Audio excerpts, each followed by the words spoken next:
Bonjour, cette semaine, Canada 21 revient sur la remise du prix Albert Londres à Montréal, les PME françaises de plus en plus nombreuses au Canada, le CNRC qui revoit ses missions scientifiques, une nouvelle initiative du Consulat de France à Vancouver pour aller à la rencontre des Français de Colombie-Britannique et les rendez-vous à ne pas manquer.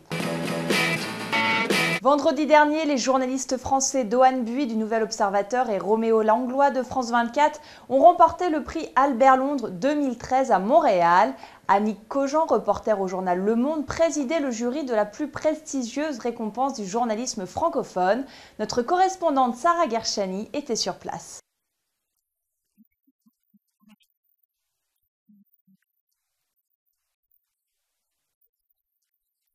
La journaliste Dohan Buis du magazine français Le Nouvel Observateur a été primée à l'écrit pour son reportage Les fantômes du fleuve, un reportage sur des immigrants illégaux qui tentent de rejoindre l'Europe en traversant le fleuve séparant la Turquie et la Grèce, un parcours méconnu du grand public.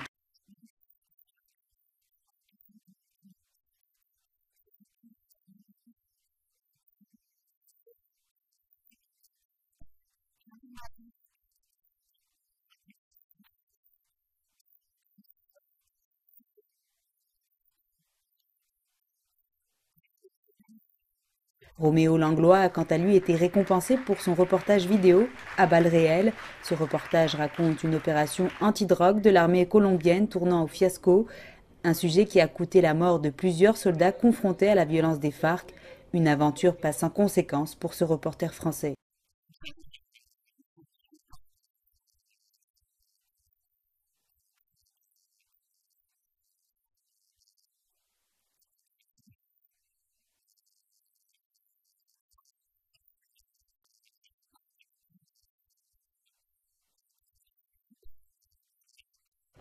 La 80e édition de ce prix, considéré comme le Goncourt du journalisme de langue française, se tenait pour la première fois à Montréal, à la Grande Bibliothèque.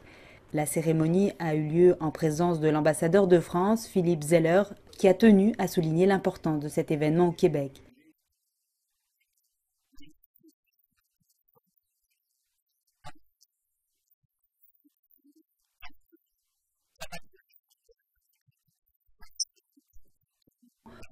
Le choix de délocaliser l'édition 2013 au Québec démontre la forte volonté de l'association Albert Londres de s'ouvrir au reste de la francophonie.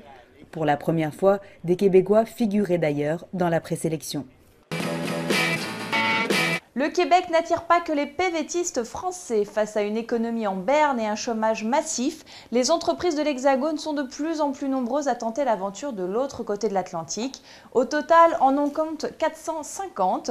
2 tiers d'entre elles sont installées dans la belle province. Un 109 qui tombe à point nommé pour l'économie canadienne, en manque d'entrepreneurs et qui peine à attirer les investisseurs privés, rappelle la presse. Bien sûr, Montréal reste le principal aimant pour ses ressortissants français. La ville pôle important pour les nouvelles technologies de l'information et de la communication, l'hôtellerie, l'aquaculture et l'aéronautique. Une attractivité qui ne se dément pas. La pépinière de la Chambre de commerce française à Montréal affiche complet. Dans le même temps, la France est un des premiers pays d'accueil des investissements canadiens en Europe, souligne un rapport de l'Agence française pour les investissements internationaux publié en 2011. Changement de stratégie pour le Centre national de recherche du Canada. Sans surprise, le CNRC va abandonner ses objectifs de recherche fondamentale pour se mettre au service de l'industrie ou de produits directement commercialisables. Pour le plus gros organe de recherche publique du pays, c'est un virage majeur dans ses missions.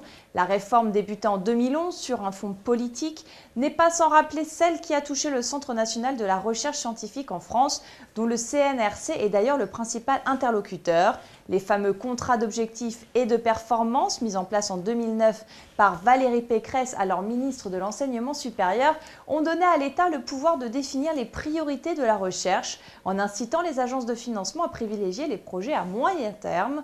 Comme dans l'Hexagone, des critiques se sont élevées dès le 7 mai dernier, après l'annonce de cette réforme au sein de la communauté scientifique canadienne.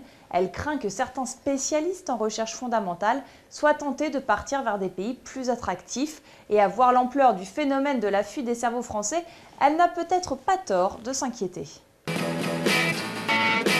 Initiative unique du Consulat général de France à Vancouver, depuis début mai, il propose En Mouvement, une série de portraits vidéo de Français vivant en Colombie-Britannique. L'objectif, mieux faire connaître ces expatriés qui ont choisi de s'installer à l'ouest du Canada, moins francophones, et surtout mettre en avant la richesse et la diversité de la communauté. Le premier reportage est consacré à Florence Deveny, photographe. Pour le voir, rendez-vous sur le site du Consulat qui s'affiche en bas de votre écran. Et les rendez-vous à ne pas manquer si vous êtes francophone et que vous résidez au Canada. À Vancouver, vendredi 17 mai, réservez votre premier ciné-dîner à l'Alliance française. Vous assisterez à la projection en français de La Guerre des boutons de Yann Samuel, un film réalisé 100 ans après le roman de Louis Pergaud.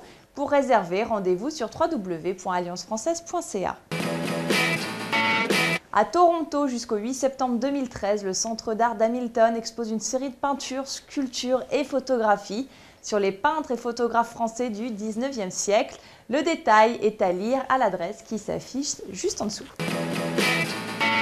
À Montréal, les 10 et 11 juin, de nombreux spécialistes français et canadiens se réuniront pour un colloque intitulé « Repenser l'hôpital et les soins de demain », organisé par le Centre hospitalier de l'Université de Montréal et HEC Montréal, directeurs, médecins et responsables du secteur de la santé d'Amérique du Nord et d'Europe répondront aux questions du public. Toutes les informations sont à retrouver sur www.repenserl'hôpital.com. À la semaine prochaine.